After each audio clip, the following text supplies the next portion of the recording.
This tip is about how to leverage the rule of reciprocity when you're negotiating with a client. Now, let's be clear. Negotiations is not a stage in the sales process. It doesn't just happen at the end when we're talking about pricing.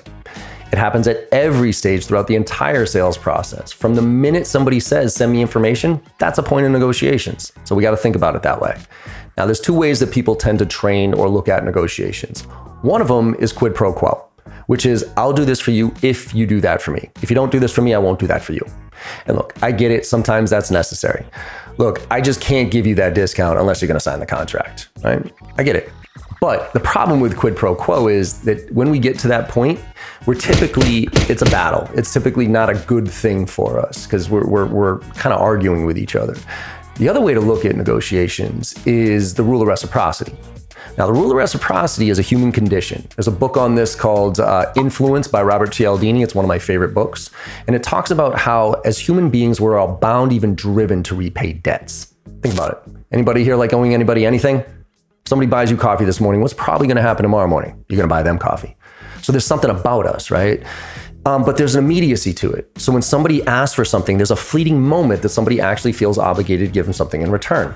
And if we ask for it right then and there, it's actually quite easy for them to give it to us. But the problem is the longer we wait, the harder it is to get. Example here, you ever had somebody ask you, or have you ever asked somebody to help you move? It's like one of the worst things you could ever ask anybody to do, in my opinion, because it's always in the dead of summer, the dead of winter, in some piece of crap triple-decker apartment, with some spiral staircase. You got to put your couch on your back, and it's always pizza and beer, pizza and beer. It's always terrible pizza and terrible beer. But say you ask, hey, John, could you help me move in this weekend? And I say, yeah, sure. And I go help you move in, break my back, eat the crappy pizza and drink the crappy beer. And then like a month later, I got to paint my apartment. So I ask you, hey, yeah, remember like a month ago, I helped you move in? This weekend, I'm painting my apartment. You might help me out? What's the answer usually like a month later?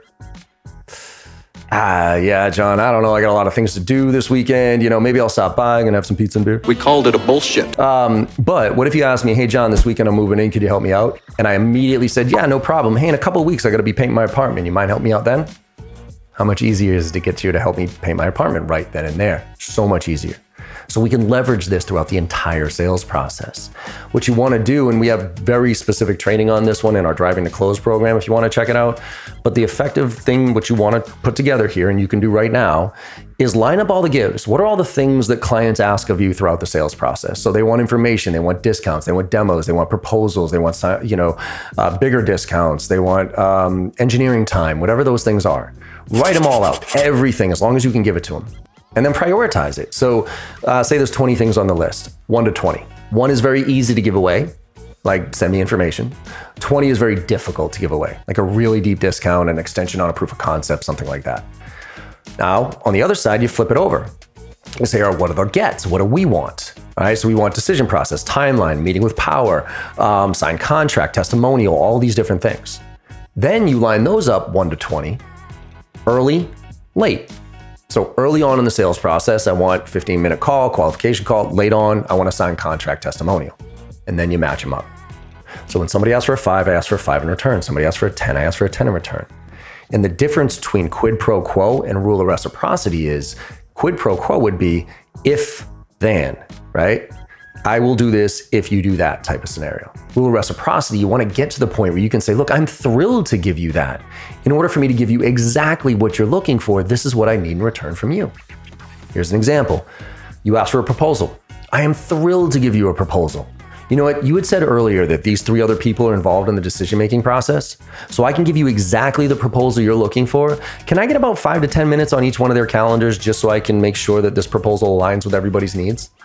Now, say you push back on me and you're like, you know what, John, I'm the guy. Everything goes through me. If you have any questions, let me know. Okay, you're the guy. Secondary get. Okay, when do you want to schedule a call so I can deliver this proposal to you and the other people involved so I can answer any questions that you have so you can have all the information you need to make an informed, timely decision? When do you want to schedule that call? Now, say they push back on you again. You know what, John, why don't you just send it over to us and we'll get back to you? Now think about it. Did those 2 things sound offensive for me asking for something in return for giving you the proposal? They sound pretty logical, right? And so we were going through this process and everything was cool. And I asked for like a 10 on your list. Like, you asked for a 10, like a proposal. And so I asked for a 10 in return and you said no. So I asked for a 9 or an 11 or something like that. And you said no. It's not that I'm not going to give you this proposal. It's just now I'm keeping score.